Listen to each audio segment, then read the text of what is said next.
Assalamu alaikum to everyone. Today we are going to discuss the topic number of atoms in a unit cell or effective number of atoms in a unit cell. In this video lecture we will also discuss some quality numericals on this topic which are frequently asked in JEE as well as in NEET. Okay. In order to understand this topic, let's take the example of cubic unit cell.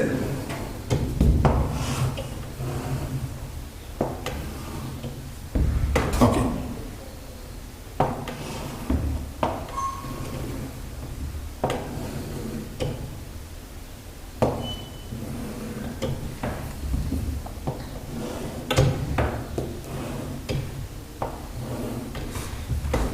देख लीजिए बेटे.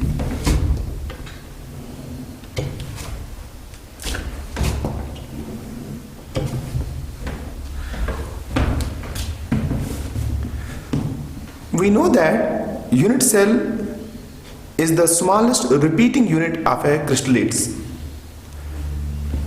Unit cell when repeated along x-axis, y-axis as well as along z-axis generates the entire crystallates.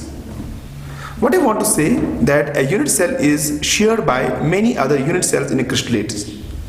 Or we can say the constituent particles of a crystallates, the constituent particles of a unit cell in a crystallates is shared by many other unit cells. We know that the constituent particles of a unit cell can be located on the corners as well as on the face centers or in the body center of a unit cell. Okay, now let us discuss the contribution of the coordinate particle towards one unit cell. Let's take this coordinate particle into consideration. Okay, each coordinate particle is shared by 8 other unit cells. देख लीजिए बेटे.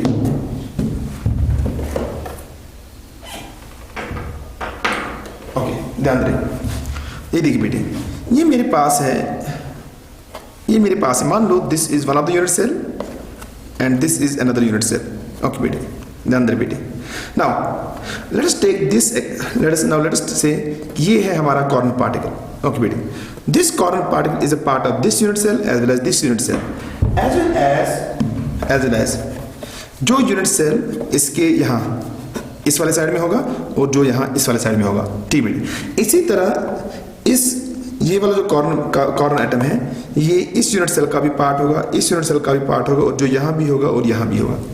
यानी कहने का मतलब ये है each corner atom is shared by 8 unit cells. thus each corner atom will contribute towards one unit cell equal to 1/8. Okay बेटे. इसी तरह मैं समझा सकता हूँ. देखिए बेटे, जो एटम फेस पर होगा, लेट अस से यहाँ फेस सेंटर पर है. ओके, तो this face centre atom will be a part of also this unit cell. यानी each face center atom is shared by 2 other unit cells. Thus each face center atom will contribute towards one unit cell equal to 1/2. Okay बेटे. इसी तरह आप जरा गौर से देखिए बेटे. ठीक है, each corner particle which is present on the edge center, let us say this, इस एज के सेंटर पर यहाँ. ओके बेटे, this edge will be shared by this unit cell also as well as this edge is also a part of this unit cell as well as this unit cell. Okay बेटे, यानी each edge centered particle is shared by 4 other unit cells. Thus its contribution towards one unit cell will be equal to 1/4. Okay बेटे, and any atom which is present in the body center of this unit cell, यानी जो इसके अंदर है. Okay बेटे, in the body center of this unit cell or which is present on the body diagonal. Okay बेटे, in general which is present, चाहे वो body diagonal पर भी हो सकता है. ठीक बेटे, जैसे कोई भी एटम जो इस यूनिट सेल के अंदर हो या इसके बॉडी डायगोनल पर हो. ठीक बेटे, बॉडी डायगोनल पर हो. ठीक बेटे, that will belong entirely to this unit cell. Thus each atom which is inside the unit cell will contribute 1 towards the unit cell. Okay बेटे, ठीक है। तो हमने कंक्लूड कर दिया, ठीक है। Point number 1, each corner atom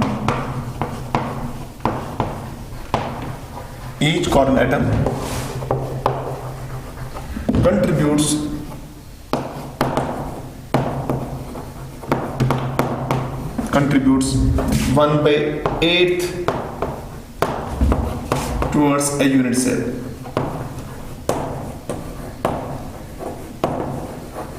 Okay, बेटी। Number 2,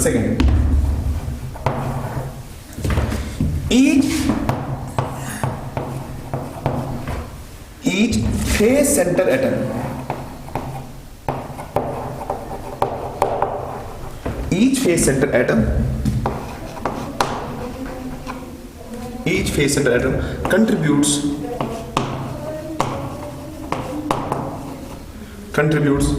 1/2, okay, towards 1/2 towards a unit cell.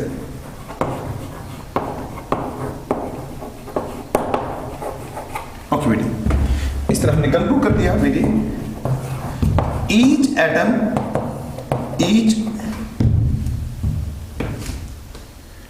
edge centered atom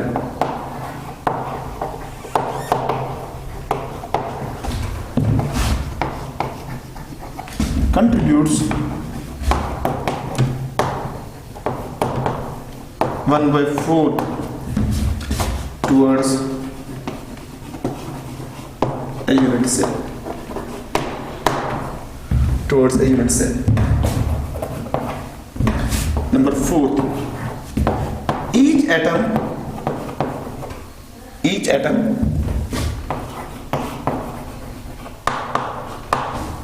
in the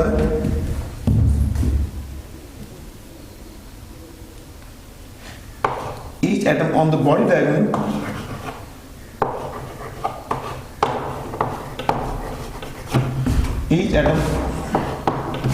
on the body diagonal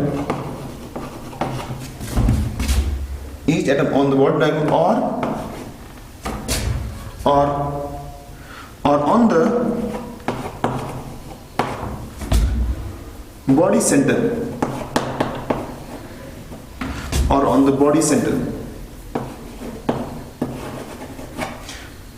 the body center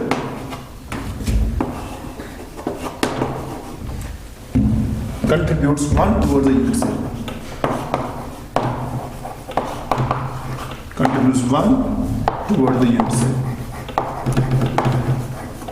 Towards a unit cell. Okay, wait.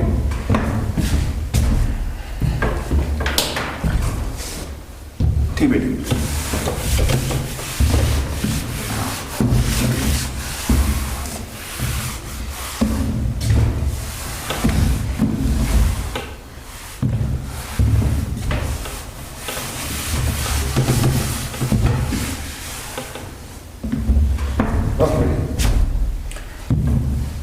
फिर जो Z effective होगा, Z effective से हमने symbolise किया effective number of atoms in a unit cell.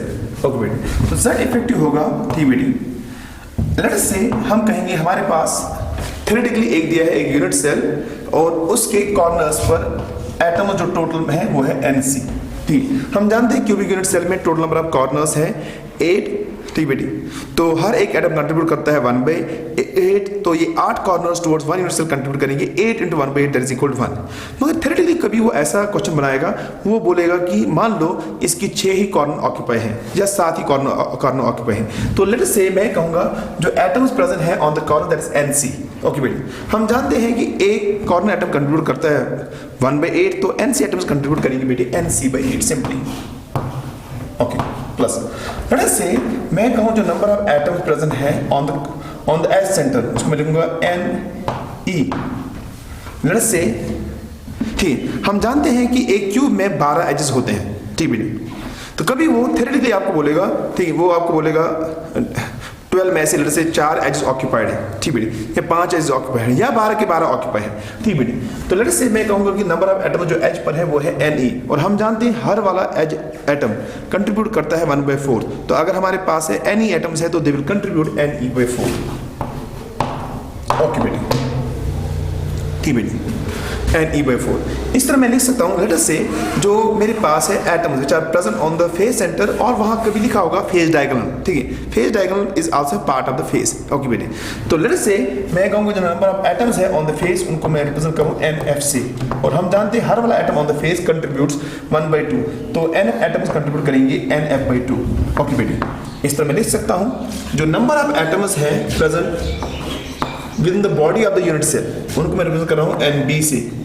Okay बेटी, ये जो number of atoms within the body of the unit cell they can be present in the body centre और on the body diagram, जहां भी लिखा हो।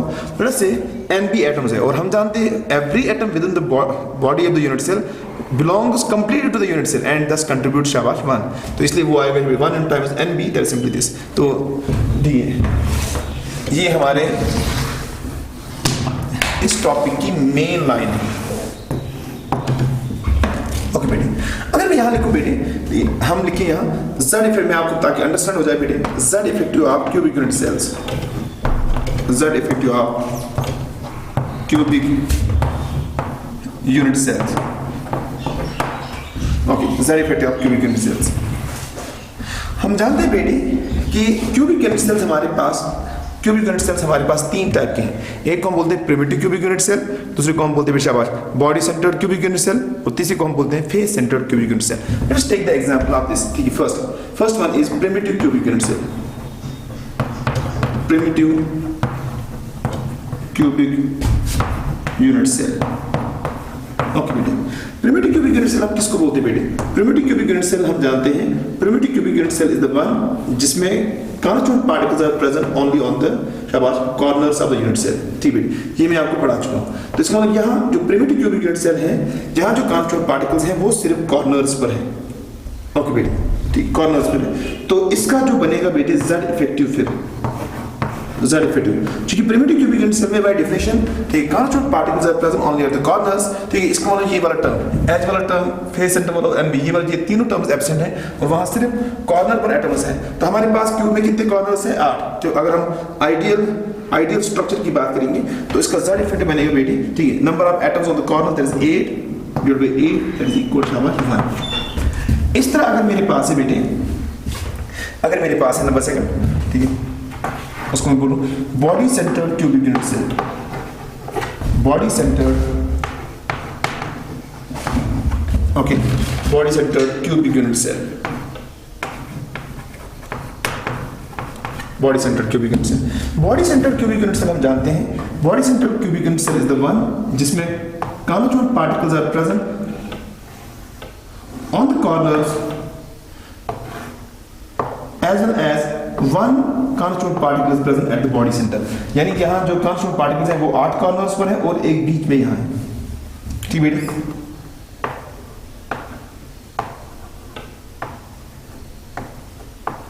और एक बीच में। ओके बेटे, तो अगर हम इसका Z इफेक्ट लिखे बेटे, Z इफेक्ट आएगा, ठीक, तो यहाँ 8 कॉर्नर पहले ऑक्यूपाई, यानी पहला टर्म है, दूसरा टर्म नहीं है, तीसरा नहीं, चौथा है बेटे। और ठीक है, तो इसका जो Z इफेक्ट बनेगा वो बनेगा 8/8 + 1 दैट्स इक्वल शाबाश 2। इस तरह मैं यहाँ लिख सकता हूँ बेटे। नंबर 3, ठीक है, face centred cubic unit cell, face centred cubic unit cell. Okay बेटे, face centred cubic unit cell में जरा गौर से देखिए बेटे, face centred cubic unit cell जो हमारे पास है, ठीक है, face centred cubic unit cell हुआ, ठीक, कोई भी ऐसा क्यूबिक यूनिट सेल, ठीक बेटे, जिसमें constituent particles हैं present at the corners as well as at the center of each face of the cube। Okay बेटे, इसका मतलब यहाँ जो constituent particles हैं वो है present at the corners, और कॉर्नर हमारे पास कितने हैं? 8 कॉर्नर हैं, देख लीजिए बेटे, ठीक बेटे, और हर फेस के सेंटर पर हमारे पास फेस की कितने हैं? शाबाश क्यूब के 6 हैं। ठीक, देख लीजिए बेटे फेसेस, ये हुआ front face, back face, top, bottom, left and right. तो 6 फेस है, तो एक ये top bottom, left sorry right and left. अब जो यहाँ फ्रंट, ये हुआ फ्रंट वाला, और बैक का सेंटर ये, ठीक है। तो हमारे पास ये 6 अदर पार्टिकल्स हैं present on the face centres. तो इसका जो z इफेक्ट बनेगा बेटे, इसका जो z इफेक्ट बनेगा वो बनेगा, शाबाश, 8/8 प्लस हमारे पास फेस है 6/2। ओके, तो ये वैल्यू बना 1 प्लस 3 दैट्स इक्वल शाबाश 4। देख लीजिए बेटे। ओके, और एक बात जो मैं यहाँ नोट कराने जा रहा हूँ बेटे, ठीक बेटे,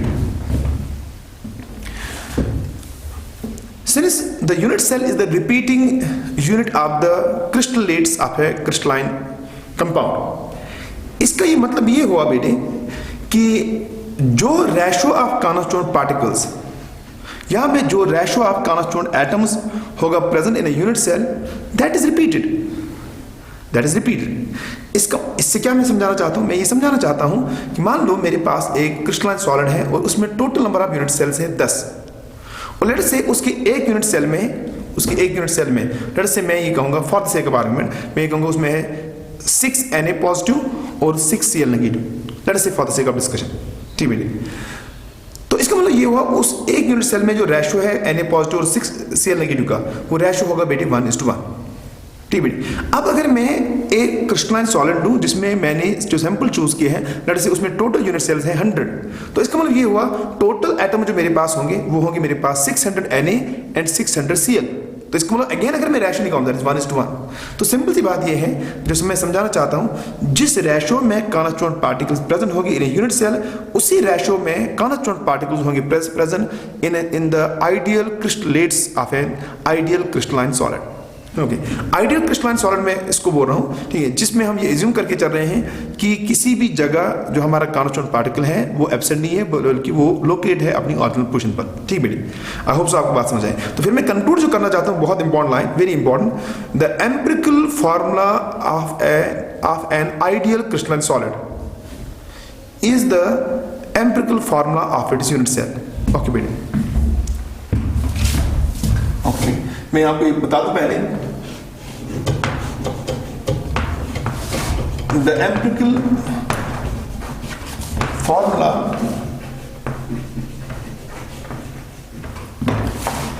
of an ideal crystalline solid is the empirical formula of its unit cell.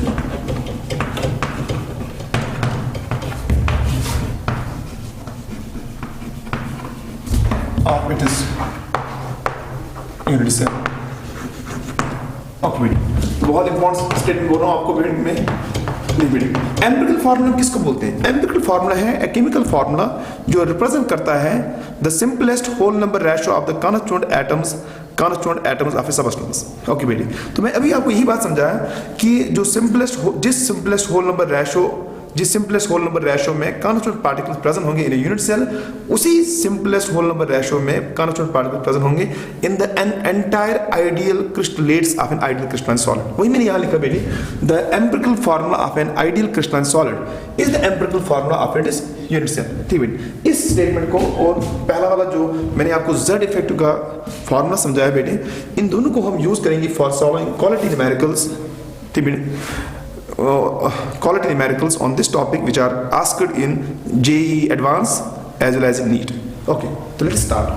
ये देखिए हमारा जो पहला न्यूमेरिकल है इस टॉपिक पर वो है इस तरह से, a compound formed by elements x and y has a cubic structure in which x atoms are at the corner of the cube and also at the face centers. Y atoms are present at the body center and at the edge centers of the cube. Okay. अब ये हमारा पहला fundamental information है question के बारे में। अब इस क्वेश्चन के सब पार्ट्स हैं। ए वाले पार्ट में पूछा है calculate z effective means number of atoms in x and y per unit cell and empirical formula of the compound. ठीक है, इसी क्वेश्चन का पार्ट सेकंड है, if all the atoms are removed from one of the body diagonal of the cube then calculate z effective and number second is empirical formula of the compound. और इसी question का जो part सी है वो है if all the atoms are removed, if all the atoms from the diagonals of one of the face of the cube are removed, calculate z effective and number second is formula of the compound. ठीक बेटी, इसी का जो part D है वो है if all the atoms are removed from one of the plane passing through the middle of the cube, calculate z effective and formula of the compound. If all the atoms are removed, इसका part E है बेटी, if all the atoms are removed from one of the axes passing through one of the face centers of the cube, calculate z effective and formula of the compound। Okay बेटी, इस question से हमारे बहुत सारे questions clear हो जाएंगे। ठीक बेटी, ध्यान देने वाली बात है।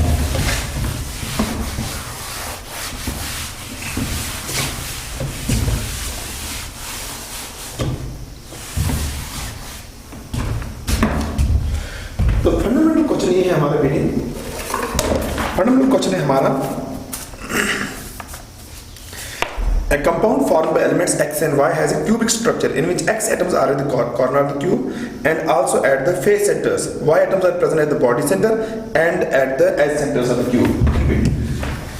तो क्वेश्चन का जो फंडामेंटल पार्ट था उसको मैं यहां लिखने जा रहा हूं बेटी, ध्यान देने वाली बात है। हमारे पास है ये मैंने क्यूब लिया है। ओके, हमारा जो कंपाउंड है वो दो एलिमेंट्स का बना है एक्स एंड वाई। ओके बेटी,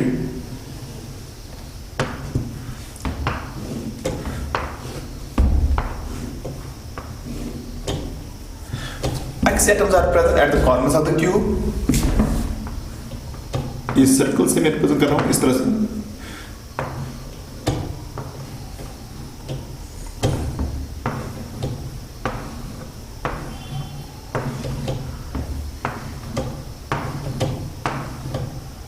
ओके बेटी, और ये पीछे वाले फेस पर और ये फ्रंट वाले फेस पर। ठीक, तो ये इससे मैं रिप्रेजेंट कर रहा हूँ एक्स वाला आइटम सर्कल से।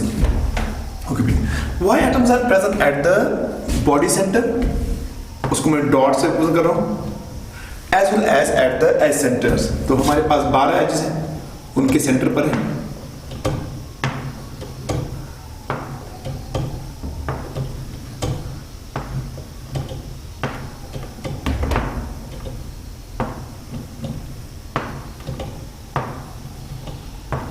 देख लीजिए बेटी, Y atoms present at the शाबाश body centre as well at the edge centre. तो इस डॉट से हमने रिप्रेजेंट किया वाई को, ये हमारा वाई।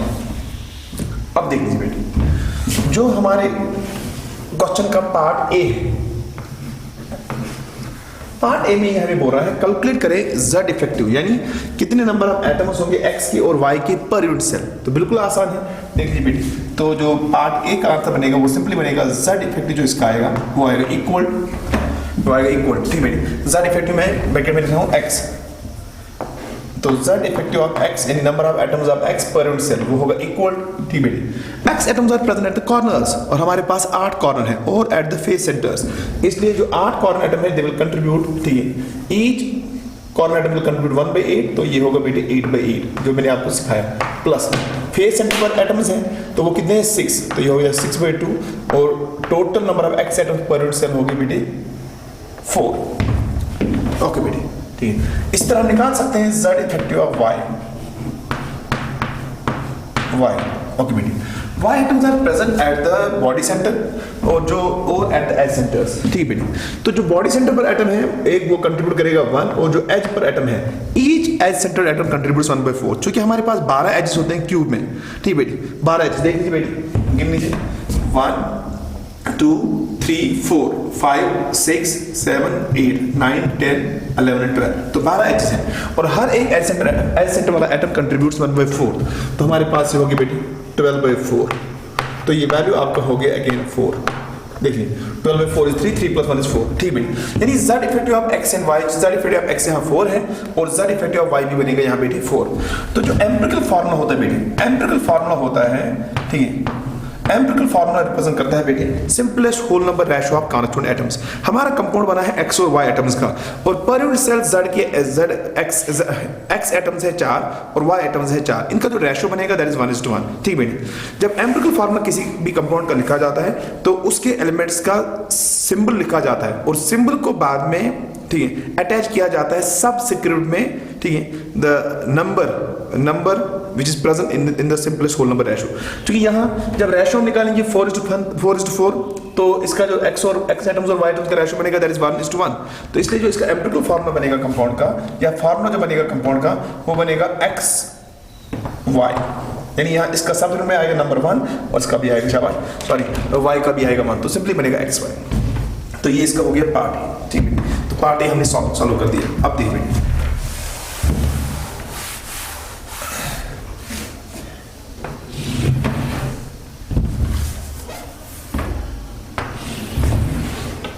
इसका पार्ट बी देख लीजिए बेटी इस क्वेश्चन का। ठीक, पार्ट बी में क्या बोल रहा है? पार्ट बी में बोल रहा है if all the atoms are removed from one of the body diagonal of the cube then calculate z effective and empirical formula of the compound. ध्यान देने वाली बात है, सबसे पहले हम लिखेंगे z इफेक्टिव जो x का बनेगा। ठीक बेटी, अगर हम ये मान के चले क्योंकि एक क्यूब में बेटे 4 बॉडी डायगोनल होते हैं। देख बेटी, ये जरा देख लीजिए बेटी, ये मेरे पास है एक क्यूब, ओके, इसके 4 बॉड डायगोनल है। एक जो इस वाले कॉर्नर को जो यहाँ और यहाँ ज्वाइन करें, ये देख बेटी ये बॉड डायगोनल है। ठीक, इसी तरह बेटे ये और ये बॉड डायगोनल है, हो गए 2। ठीक बेटी, इस तरह ये और ये बॉड डायगोनल है, हो गए 3, और इस तरह बेटे ये और ये बॉड डायगोनल है। ठीक है, तो ये हो गई 4।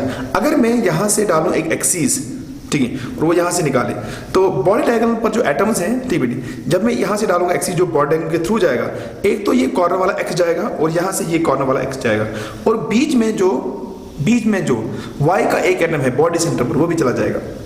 ठीक बेटी, इसका मतलब if all the atoms are removed along one of the body diagonal, ठीक है, तो इसका मतलब ये हुआ पर क्यूबिक यूनिट सेल फिर जाएंगे 2 atoms of X which will be of corner type और एक एटम जाएगा बेटे Y type which will be present at the body center। ठीक बेटे, तो इसका मतलब after doing this operation on our unit cell जो हमारा Z इफेक्ट बनेगा बेटे X का, वो होगा अब हमारे पास X के बचे सिर्फ 6 कॉर्नर एटम्स X के बचे कॉर्नर पर। ठीक बेटे, कॉर्नर पर, तो ये हुआ 6/8। ठीक है, क्योंकि हर कॉर्नर एटम कंट्रीब्यूट करता है 1/8, तो अब 6 ही कॉर्नर बचे, तो ये हुआ 6/8। और मगर जो फेस सेंटर वाले X एटम्स थे उन पर कोई फर्क नहीं। ठीक बेटी, तो फेस सेंटर पर हमारे पास जो एटम्स थे वो हमारे पास थे 6 शाबाश, और ईच कंट्रीब्यूट्स 1/2, तो 6/2। तो ये टोटल वैल्यू आपका बना बेटे, ये बना, देख लीजिए बेटे, टोटल वैल्यू आपका बना ये हुआ 6/8, इसको मैं लिख सकता हूँ 3/4। ठीक है, ये हुआ 3/4 प्लस आपका हुआ 3। ठीक है, तो ये आपका हुआ बेटे 15/4, देख लीजिए 15/4। ओके, इस तरह हम निकाल सकते हैं z effective of y, z effective of y। जरा देखिए बेटी, z इफेक्टिव y का क्या बनेगा। ठीक बेटी, अब जो y वाले एटम्स है वो एजेस पर है, ठीक, वो एजेस पर है, एज के सेंटर, तो एज वाले सेंटर वाले एटम पर इस ऑपरेशन से तो कोई फर्क नहीं पड़ा, लेकिन जो बॉडी सेंटर वाला y था वो चला गया, इसलिए z इफेक्टिव जो y का बनेगा अब सिर्फ एजेस पर बचे, और वो एजेस पर कितने बचे 12, मगर हर एक कंट्रीब्यूट करता है 1/4, तो 12/4 दैट इज इक्वल टू 3। ठीक बेटी, तो ये है हमारा जो रेशियो बना। ठीक है, अब हमें इसका एम्पिरिकल फार्मूला निकालना है। ठीक है, एम्पिरिकल फार्मूला निकालने के लिए हमें सबसे पहले ऑब्टेन करना होगा सिंपलेस्ट होल नंबर रेशियो। ठीक है, तो इसका जो रेशियो बनेगा, रेशियो ऑफ ठीक x एंड y एटम्स, वो बनेगा बेटे, वो है 15/4 is to 3। देख लीजिए बेटे, 15/4 is to 3। इसको मैं लिख सकता हूं ऐसे, अगर मैं इस रेशियो को इसको भी 4 से मल्टीप्लाई करूं, इसको क्योंकि रेशियो में सेम नंबर से मल्टीप्लाई करने से कोई फर्क नहीं पड़ेगा, तो यहाँ 4 और 4 कैंसिल होगा, ये हो जाएगा 12, तो ये हो जाएगा 15 is to शाबाश 15 is to 12। ठीक है, अगर इसको सिंप्लीफाई और करें, ठीक है, 3 5s हुआ 15 एंड 3 4s हुआ शाबाश 12, तो ये रेशियो बनेगा बेटे 5 is to 4, और ये है simplest whole number ratio 5 is to 4 x और y एटम्स का। फिर जो इसका एम्पिरिकल फार्मूला, या वहां सिंपली लिखा होगा फार्मूला ऑफ द कंपाउंड, जो इसका एम्पिरिकल फार्मूला बनेगा वो बनेगा symbol of the elements x and y, मगर x को दिया जाएगा उसका number that is x5 and y शाबाश 4। ये इसका आंसर होगा बेटे, ध्यान देना बेटे। ठीक है बेटे, इसके बाद जो हमारा है थर्ड,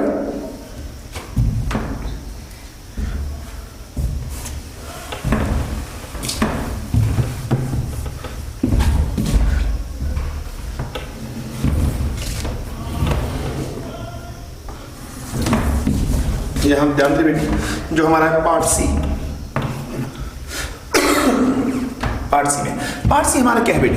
पार्ट सी हमारा है if all the atoms from the diagonals of one of the face of the cube are removed, ठीक, calculate the defective and formula of the compound. यानी हमें इस यूनिट सेल के एक face, if all the atoms from the diagonals of one of the faces, diagonals of one of the face of the cube are removed, ठीक बेटे।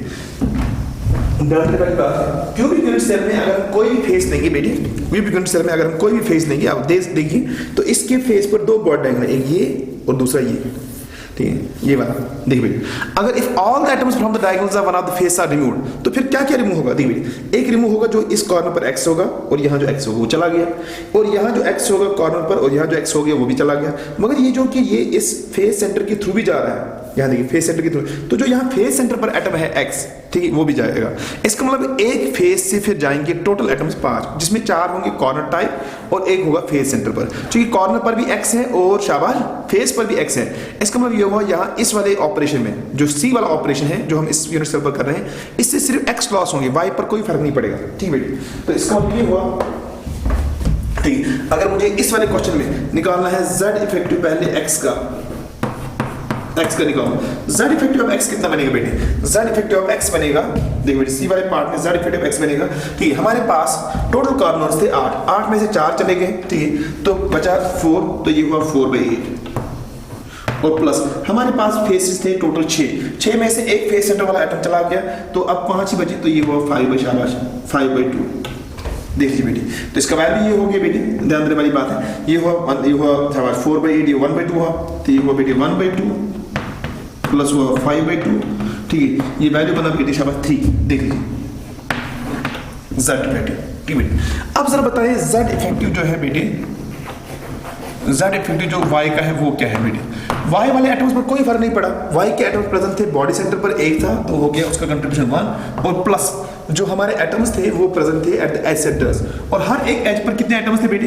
हर एक as per एक था, तो 12 एज थे, तो हो गए 12/4, ठीक है। तो ये वैल्यू टोटल हो गई बेटी 4 आफ्टर, ठीक। अब जो रेशो होगा x और y का, ठीक है, तो इसका जो एम्पिरिकल फार्मूला बनेगा, यहाँ जो सिंपलेस्ट रेशो होगा वो होगा सिंपली जो x और y का 3:4, वही सिंपलेस्ट होल नंबर रेशो है, इसलिए इसका एम्पिरिकल फार्मूला बनेगा बेटे x3y4, ओके। जो हमारा पार्ट डी है, ठीक है, जो हमारा पार्ट डी है, एक बार यहाँ पार्ट डी पढ़ लेंगे, तो इस क्वेश्चन का if all the atoms are removed, unit cell हमारा फंडामेंटली ये है, if all the atoms are removed from one of the plane passing through the middle of the cube, ठीक है, calculate z effective and formula of the compound. एक बार जरा देख लीजिए इसको, ठीक है, ठीक है। याद करें कि हमारे जो x एटम्स हैं they are present at the corners as well as at the face centres, ठीक है, और दूसरा हमारे जो y एटम्स हैं they are present at the edge centres as well as on the body centre. अब अगर हम प्लेन डालेंगे, देखिए जो पास होगा through the centre of the cube, तो वो प्लेन जरा देखिए कहां से आ सकता है, जरा इसको गौर से देखिए बेटी। एक प्लेन हम ऐसे सोच सकते हैं, ठीक है, ये देखिए बीच में, यानी मैं सीधे डाल रहा हूं, ठीक है, जिसमें ये ट्रांसफॉर्म होगा इनटू टू रेक्टेंगुलर्स, सॉरी, अगर मैं यहां से डालूं, ठीक, तो यहां से a/2, ठीक है, इस तरह से शीट डालता हूं मैं, ठीक है। इसके थ्रू क्या लॉस होगा? देखिए इसके थ्रू लॉस होगा, एक लॉस होगा, पहले जरा एज की बात करेंगे, एजेस कितने इन्वॉल्व हुए? 1, 2, 3 एंड 4, ठीक है। तो एज वाले एटम्स इन्वॉल्व हुए बेटे शाबाश 4, और बीच में जो बॉडी सेंटर वाला वाई था वो भी इन्वॉल्व हुआ। उसके अलावा फेस कितने इन्वॉल्व हुए? 1, 2, 3 एंड 4, वो भी इन्वॉल्व हुए। लेकिन इस वाले प्लेन में कोई भी कॉर्नर इन्वॉल्व नहीं हुआ। मगर if all atoms are removed from one of the plane which passes through the centre of the cube, this is not the only possible plane. हम सोच सकते हैं कि इस तरह से भी डायगोनल प्लेन भी सोच सकते हैं, क्योंकि जो डायगोनली हम प्लेन डालेंगे ना वो भी इस क्यूब के सेंटर के थ्रू ही जाएगा, ठीक है। तो अगर हम इस तरह से डालेंगे प्लेन, तो इस प्लेन के थ्रू, ठीक है, इस प्लेन के थ्रू, ठीक है, इस प्लेन के थ्रू, पहले वाले प्लेन को मैं बोलता हूं प्लेन फर्स्ट, इस डायगोनल प्लेन, ये दो डायगोनल प्लेन के थ्रू क्या क्या जाएगा? डायगोनल प्लेन में इन्वॉल्व होंगे बेटे एजेस 1 and 2, ठीक बेटी। तो दो एज वाले वाई चले गए और उसके वाला जो बॉडी सेंटर वो भी चला गया, और फेस दो इन्वॉल्व होंगे, एक ये वाला और ये वाला। उसके अलावा कॉर्नर इन्वॉल्व होंगे 4, 1, 2, 3 and 4। और क्या सोच सकते हैं? और सोच सकते हैं इस तरह से, अगर हम यहां से डालें एज वाला प्लेन, ठीक है, जो ये इस एज से डाल सकता हूं और यहां से जाएगा वो भी, ठीक है, ऐसे ऐसे समझे, ऐसे मैं डाल सकता हूं जो यहां से। तो यहां से देखिए कौन कौन सा इन्वॉल्व होगा, एक एज इन्वॉल्व होगा ये और ये, और इसके अलावा फेस कौन से इन्वॉल्व होंगे, ये और ये दो, ठीक, जो फ्रंट वाला और बैक वाला ठीक इन्वॉल्व होगा। और उसके अलावा शाबाश फेस, उसके अलावा कॉर्नर कितने इन्वॉल्व होंगे, 1 2 3 और 4। ये सिचुएशन वही हुआ जो ये डायगोनल प्लेन था, ठीक है, डायगोनल प्लेन भी बेसिकली यही वाला प्लेन, ठीक है। तो ये इस तरह से हम इसको सोच सकते हैं, या ऐसे भी डालें हम तो this one and the same thing, ठीक है, या ऐसे डालें this one and the same thing. तो इसका मतलब ये हुआ कि हमारे पास दो सिचुएशंस बनती हैं। एक सिचुएशन बनता है कि अगर हम ऐसे डालें, ठीक, इस वाले प्लेन को, जो इसको बिल्कुल ऐसे यानी ये इसको कट करें, इस एज को कट करें a/2 और a/2 में, ठीक है, उस वाले प्लेन की सोच सकते हैं। और दूसरा जो डायगोनल प्लेन सोच सकते हैं, ठीक है। डायगोनल प्लेन जो है बेसिकली वो इसके थ्रू पास होगा, जो मैं यहाँ से समझा रहा था, दिस द सेम प्लेन, ठीक बेटी। तो अब समझने वाली बात ये है, जरा जो हम सोचेंगे, ठीक है, जो पार्ट डी है,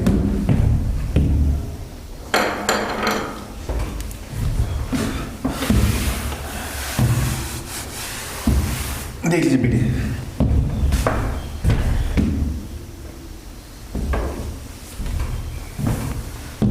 ओके, तो अगर मैं बात करूं पहले से उसको मैं लिखूं शाबाश, ठीक, यहां देख लीजिए, यहां इस डायग्राम की ओर देख लीजिए, मैं ऐसे प्लान सोच रहा हूं, ठीक है, जो मैं बाद में यहां से डालूंगा और जो यहां से जाएगा, यहां से होता हुआ जाएगा ऐसे, ठीक है। इसको मैं अगर बोलूं प्लान फर्स्ट, ठीक, ओके, देख लीजिए बेटी, जो मैंने वहां डाला, देखिए मैंने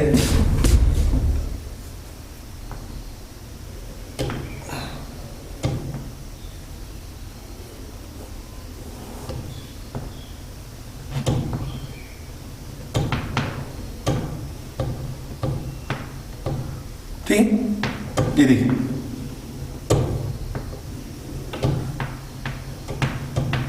ओके। तो जो इस प्लान के बारे में बात करूं, प्लान फर्स्ट को अगर हम लेंगे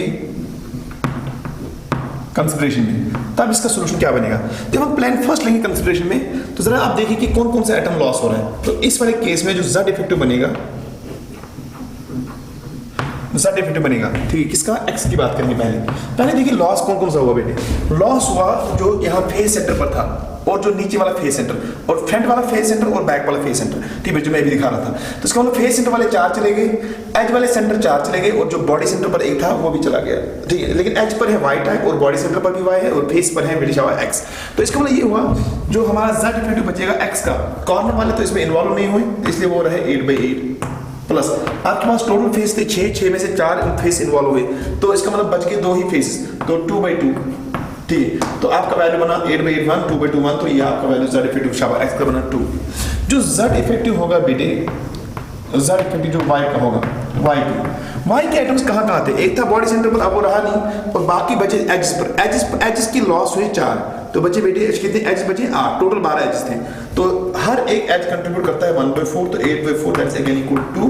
तो जो यहाँ आपका एम्पिरिकल फार्मूला बनता है इस वाले केस में, एम्पिरिकल फार्मूला बनेगा रेशियो 2:1:1, तो ये बनेगा X और Y, ये जरा समझ लीजिए बेटे। अगर मैं इसके इस प्लान को लो इनटू कंसीडरेशन, ठीक बेटे, ध्यान देने वाली बात है, किस प्लान की बात कर रहा हूं मैं, देखिए बेटे, जिसको मैं ऐसे बोल रहा हूं डायगोनल प्लान, ये वाला, मैं इन दो को लूं, देखिए बेटे, यहां से लेकर यहां तक ये प्लान डालूं, और ये प्लान डालूं, इसको जरा समझिए, ठीक है। फिर ये और ये, ठीक है, इसको मैं बोलूं प्लान सेकंड की बात करूं। अगर जो चूंकि कंडीशन सिर्फ इसने एक बार इस क्वेश्चन में सिर्फ कंडीशन इतना रखा गया कि जो आपका प्लेन है वो पास होना चाहिए through the centre of the cube, तो इसमें मैं रिकॉग्नाइज करा दूं, ठीक है। दूसरा जो प्लेन है, प्लेन सेकंड की अगर बात करूं, प्लेन सेकंड में Z इफेक्टिव कितना रहेगा बेटी, देखिए प्लेन सेकंड ये वाला जो ऐसे मैं दिखा रहा हूं, यानी यहां से मैं डालूं एक ऐसे एक शीट, एक ऐसे शीट डालूं, ठीक है, जो यहाँ इस ऐसे कट करेगा, इसको ऐसे कट करेगा, तो कौन कौन जा रहा है, एक ये फेस इन्वॉल्व होगा और पीछे वाला फेस इन्वॉल्व होगा, और ये कॉर्नर वाला X, ये कॉर्नर वाला X, ये वाला X और ये वाला X जाएगा, ठीक। उसके अलावा एज इन्वॉल्व होंगे 2, ठीक है, एज इन्वॉल्व होंगे 2। तो इसका मतलब ये हुआ हमारे पास कॉर्नर पर X है, तो हमारे पास प्लान सेकंड में जो X चलेगी एक्स चले गए हमारे, देख बेटे एक्स इन्वॉल्व हुए, एक ये वाला कॉर्नर, ये वाला कॉर्नर, ये वाला कॉर्नर, ये वाला कॉर्नर, सॉरी ये वाला कॉर्नर, ये और ये 4 कॉर्नर गए और फेस के गए 2, ठीक है। तो हमारे पास कॉर्नर पर एक्स थे, टोटल थे 8, अब 4 बच गए तो 4/2, सॉरी 4/8, क्योंकि हर एक कॉर्नर कंट्रोल करता है 1/8, 4/8। और हमारे पास जो फेस हमारे इन्वॉल्व हुए बेटे 4 फेसेस हमारे, सॉरी फेस हमारे इन्वॉल्व हुए 2, एक ये वाला फेस और नीचे वाला फेस। तो बच गए हमारे पास फेसेस कितने शाबाश, हमारे पास टोटल फेसेस थे शाबाश 6 में से 2 कट गए तो बच गए 2, ठीक है। तो 2 फेस पर जो वाई के सॉरी एक्स के एटम्स हैं वो है हमारे पास टोटल फेस थे 6 में से 2 चले गए, अब बच गए 4, तो ये हो गया 4/2, ठीक। तो ये आपका वैल्यू बना बेटे, ये वैल्यू बना, ये हुआ 1/2, ये हुआ 1/2 प्लस हो गया 2, ये हो गया बेटे 5/2, इस पर ये आपका मिला z इफेक्टिव ऑफ x।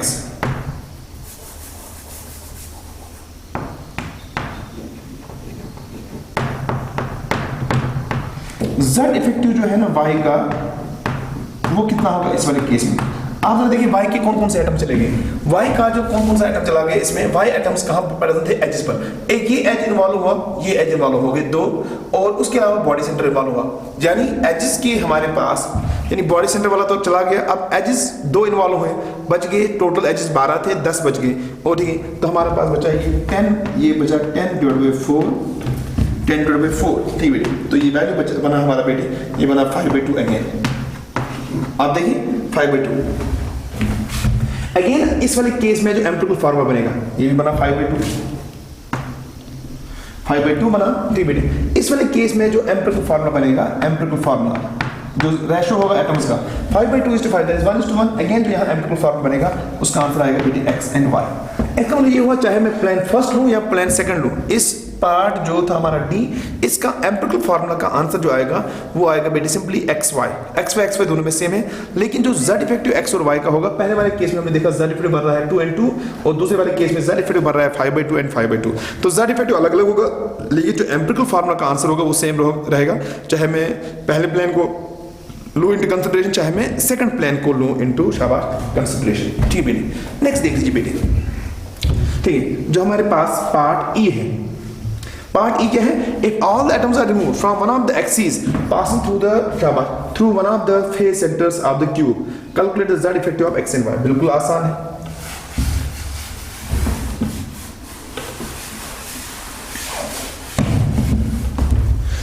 जो हमारे पास है पार्ट ई, देख लीजिए। If all the atoms are removed along one of the axes which passes through the one of the face centers, देख बेटी, तो यहाँ मैं लेट्स से ये वाले एक्सिस की बात करूँ, ये देखिए ये फेस सेंटर के थ्रू जा रहा है, और फेस सेंटर पर लोकेट है शाबाश, फेस सेंटर पर लोकेट है आपका एक्स वाला एटम, ठीक है। जब इसी एक्सिस को हम नीचे ले जाएंगे तो it will pass through the body centre of the cube, और वहां पर y है वो चला गया, and then it will again pass through the शाबाश one of the face centres, और उस पर अगेन मौजूद है x। यानी इस ऑपरेशन से, जो ई वाला ऑपरेशन हम कर रहे थे, इसमें से जाएंगे 2 x के जो कि फेस टाइप होंगे, और एक जाएगा बॉडी सेंटर वाला जो कि y टाइप होगा। तो फिर हमारे x कितने बचे, तो z इफेक्टिव इस वाले केस में x का क्या बचेगा बेटे, z इफेक्टिव जो बचेगा बेटे x का, वो कॉर्नर पर कोई इन्वॉल्व नहीं हुआ, 8/8 और प्लस जो हमारे पास फेस में 2 चले गए तो 6 फेस थे, 4 बच गए तो हो गया 4/2, ठीक है। तो वैल्यू बना, ये बना आपका 1, और ये 4/2, ये हो गया 3। जो आपका z इफेक्टिव बचेगा y का जो z इफेक्टिव है बेटे, y का जो z इफेक्टिव है, z इफेक्टिव y का बचा जो है वो है बेटे साहब आपके एजेस में से कोई भी एज इन्वॉल्व नहीं हुआ। तो एजेस आपके पास 12 थे, लेकिन जो बॉडी सेंटर वाला y था वो चला गया, ठीक बेटे।